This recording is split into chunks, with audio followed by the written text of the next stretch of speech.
नमस्ते दोस्तों। तो आज की वीडियो में हम दो कविताएं पढ़ने वाले हैं। पाठ का नाम है 6। इसके अंदर दो कविताएं हैं, जिसका पहली वाली कविता का नाम है चिट्ठियाँ और दूसरी कविता का नाम है भगवान के डाकी। जो पहली कविता है ये केवल पढ़ने के लिए है, इसके कोई प्रश्न उत्तर नहीं है। लेकिन जो दूसरी कविता है भगवान के डाकी, इसके कुछ प्रश्न हैं जिसको हम अगली वीडियो में सॉल्व करेंगे। ठीक है, तो शुरू करते हैं हम अपनी पहली कविता चिट्ठियाँ। ये दोनों ही जो कविताएं हैं इनकी थीम बेसिकली चिट्ठियाँ ही हैं और चिट्ठियों के जो डीप मीनिंग होता है, जो गहरे अर्थ होते हैं, कितनी महत्वपूर्ण है, क्या संदेश देती है, वो सब बताया गया है। तो हम पहली जो कविता है वो शुरू करते हैं। लेटर बॉक्स में पड़ी हुई चिट्ठियाँ, अनंत सुख दुख वाली अनंत चिट्ठियाँ, लेकिन कोई किसी से नहीं बोलती, सभी अकेले अकेले अपनी मंजिल पर पहुंचने का इंतज़ार करती हैं। कैसा है यह एक साथ होना, दूसरे के साथ हंसना न रोना, क्या हम भी लेटर बॉक्स की चिट्ठियाँ हो गए हैं। ये जो कविता है ये लिखी है रामदर्श मिश्र ने।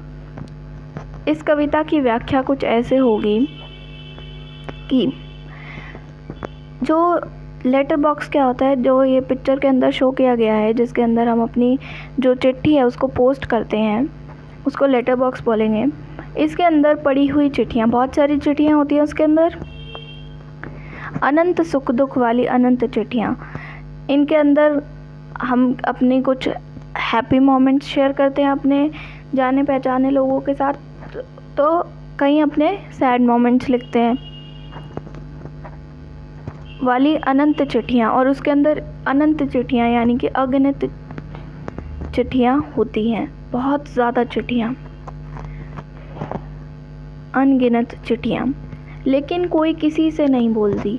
हर एक चिट्ठी के अंदर कुछ ना कुछ बात लिखी होती है, लेकिन कोई किसी से नहीं बोलती, यानी कि आपस में वो बात नहीं करती।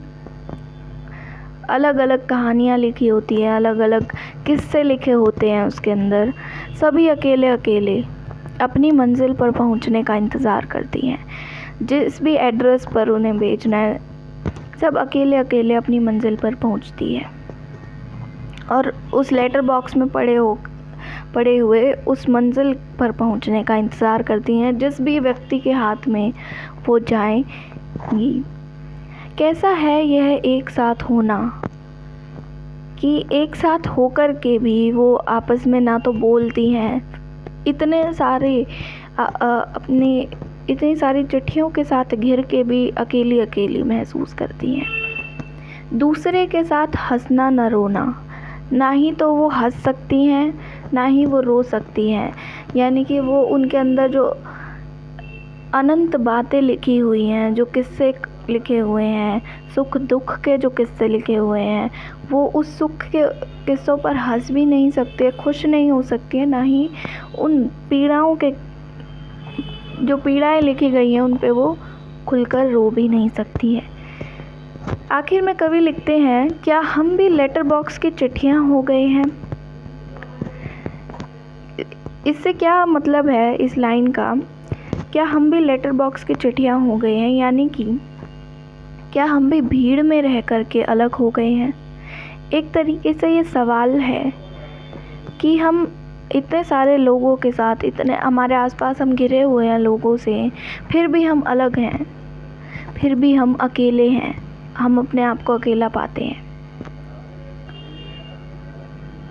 अकेले अकेले हम किसी से बात नहीं करते, हम अपना सुख दुख साझा नहीं करते। तो ये कविता जो है यहाँ पे ख़त्म हो जाती है और ये एक डीप सा क्वेश्चन छोड़ देती है लास्ट में।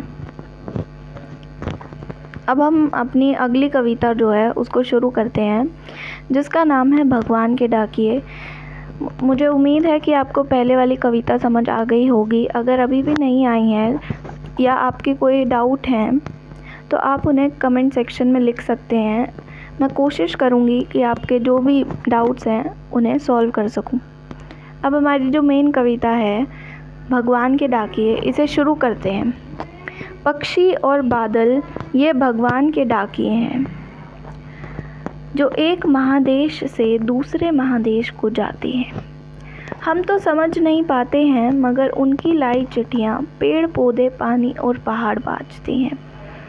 हम तो केवल यह आंकते हैं कि एक देश की धरती दूसरे देश को सुगंध भेजती है और वह सौरभ हवा में तैरते हुए पक्षियों की पांखों पर तिरता है और एक देश का भाप दूसरे देश में पानी बनकर गिरता है। यह जो कविता है ये लिखी है रामधारी सिंह दिनकर ने। ये काफ़ी पॉपुलर कवि हैं और इनकी बहुत सारी कविताएं इन्होंने लिखी हैं और जो कि बहुत ज़्यादा पढ़ी भी जाती हैं। अब इसका जो पहला अंश है, पक्षी और बादल ये भगवान के डाकिए हैं। क्या बताया गया है कि जो पक्षी हैं और जो बादल हैं उन्हें भगवान के डाकिए बताया गया है। डाकिए का क्या काम होता है?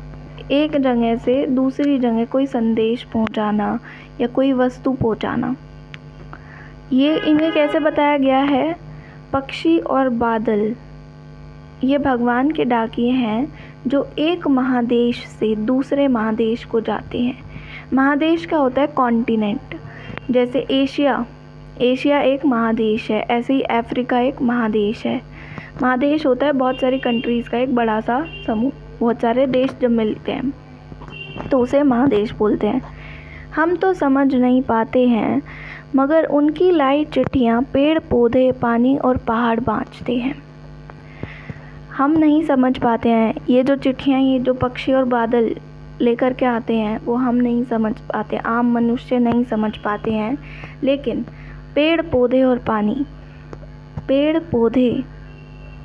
पानी और पहाड़ बाँचते का अर्थ है समझ जाते हैं, परखते हैं, देखते हैं। ऐसा क्यों लिखा गया है? देखो, हम तो केवल यही आंकते हैं, हम तो केवल यही अंदाज़ा लगाते हैं, आंकते का मतलब अंदाज़ा लगाते हैं कि एक देश की धरती दूसरे देश को सुगंध भेजती है। सुगंध यानी कि खुशबू।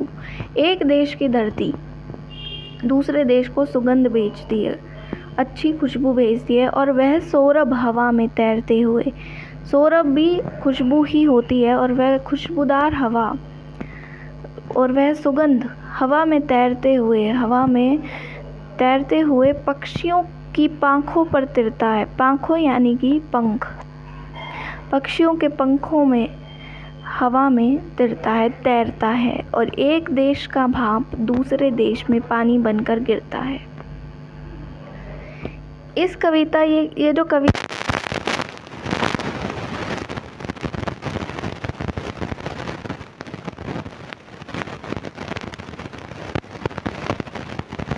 देश से दूसरे महादेश को जाते हैं, इसमें कवि ये संदेश देना चाहते हैं कि ये जो महादेश है वो उसका ये सब जो डिवाइड किया है, ये जो डिस्टिंग्विश किया है, ये जो भेदभाव किया है कि ये पर्टिकुलर जो हिस्सा है ये इस देश का है, प्रकृति ने ये सब जो है ये भेदभाव और ये सब किसने बनाए हैं? मनुष्य ने बनाए हैं।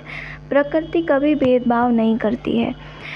ये कविता हमें प्रेम और मानवता की भावना का जो है संदेश देती है। जो अब जैसे इसमें एक दिया गया है कि बादल जो हैं, बादल एक देश का भाप क्या होता है पहले वो समझते हैं। एक देश का भाप, एक कंट्री का जो पानी है जब वो भाप के रूप में, हमने साइंस में पढ़ा है ना कि जब गर्मी होती है तो भाप के रूप में वो पानी बादल बन जाते हैं, बादलों में स्टोर हो जाता है और फिर वो जब बादल धीरे धीरे तैरते तैरते जब दूसरे देश में वो पानी बनकर बरसती है वो भाप, एक देश का भाप दूसरे देश में पानी बनकर गिरता है। इसका क्या अर्थ है कि प्रकृति ने ये कोई भेदभाव नहीं किया, प्रकृति के लिए, भगवान के लिए सब एक जैसा है। बादल को जो है भगवान का डाकिया बताया गया है क्योंकि भगवान के लिए सब समान है। भगवान ने कोई कैटेगरी नहीं बनाई है कि एक कंट्री का पानी या भाप है, इसको हम ये दूसरी कंट्री है। कोई बॉर्डर्स नहीं है भगवान के लिए, ठीक है। और ये सब बातें मनुष्य नहीं समझ पाता है। ऐसे ही पेड़ और पेड़ पौधों में जब जैसे फूल खिलते हैं, तो जब उनकी जो सुगंध है वो फैलती है, तो वो भी ऐसे बॉर्डर्स देख के नहीं फैलती है ना। Sorry for the background noise. वो आज़ादी से एक जगह से दूसरी जगह आसानी से फैलती है। कोई बंधन नहीं होता, किसी भी तरीके के बंधन में ना बनते हुए वो हवा में तैरती है, खुशबू फैलती है सब जगह। और हम इससे ये जो इधर लिखा हुआ है कि हम तो समझ नहीं पाते, मगर उनकी लाई चिट्ठियाँ, हम उनकी ये जो पक्षी और बादल ये जो चिट्ठियाँ लेकर के आते हैं, हम नहीं समझ पाते। हम सिर्फ, हमारे लिए वो बस हवा है जिसे हम महसूस करते हैं, लेकिन वो हवा कहाँ से आई है, वो ये सब संदेश दे रही है, उसको हम ना समझ नहीं पाते हैं। क्या संदेश दिया जा रहा है कि पूरी दुनिया एक समान है, एक है। जब एक देश की सुगंध जब दूसरे देश जाती है तो उसे कोई बांध नहीं सकता। जल जो है, जैसे इसमें बादल जो दूसरे देश में पानी बनकर बरसता है, जो जल बनकर बरसता है, वो क्या दे रहा है? सुखद संदेश दे रहा है, ठीक है। इस कविता में कवि की सुंदर कल्पना को दर्शाया गया है। कैसे वो कल्पना करते हैं कि पक्षी और बादल जो हैं वो भगवान के एक तरीके से डाकिए हैं, जो एक कंट्री से दूसरी कंट्री में जाते हैं। हम नहीं समझ पाते हैं उनकी लाई चिट्ठियाँ कि वो क्या कहना चाहते हैं। पेड़ पौधे अपनी खुशबू फैलाते हैं बिना किसी बंधन के। पानी, एक जगह का पानी दूसरी जगह जा कर के, एक जगह का पानी भाप बनकर दूसरी जगह जा कर के बरस जाता है। और पहाड़ जो स्थिर खड़े हैं, ऐसा लगता है दूर से मानो वो दूसरे देश को देख रहे हो, और हिम्मत देते हैं वो हर किसी को, बिना ये देखे कि ये किस देश का है। ये सब जो प्रकृति की चीज़ें हैं, ये जब किसी चीज़ में भेदभाव नहीं करती, तो हम मनुष्य ऐसा क्यों करते हैं? और ऐसा करते हैं इसीलिए हम इनकी लाई चिट्ठियाँ नहीं समझ पाते। हम तो केवल यही है कि एक देश की धरती दूसरे देश को सुगंध भेजती है, अंदाज़ा लगा सकते हैं, ठीक है। खुशबू तैरती है हवाओं में, पक्षियों के पंखों पर तैरती है। पक्षी जो हैं वो जो खुशबू है एक कंट्री की, एक महादेश की, जो पेड़ पौधों पे जो फूल आते हैं उसकी जो खुशबू है वो अपने पंखों पर तैरा कर दूसरी जगह पर लेकर के जाते हैं। ऐसे ही भाप को बादल लेकर के जाते हैं दूसरे देश में। इस कविता में जो भाषा है वो बहुत ही सरल है। और कौन से शब्दों का इस्तेमाल हुआ है इसमें? तत्सम और तद्भव, यानी कि हिंदी भाषा के और कुछ संस्कृत भाषा के शब्दों का इस्तेमाल हुआ है। जैसे सौरभ संस्कृत शब्द है, तो काफ़ी इजी लैंग्वेज है इसकी।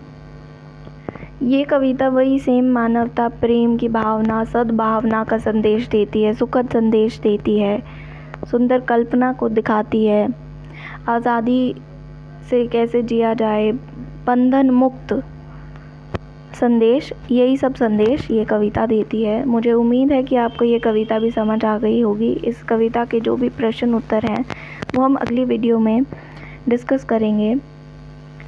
तो ये वीडियो को हम यहीं पे समाप्त करते हैं।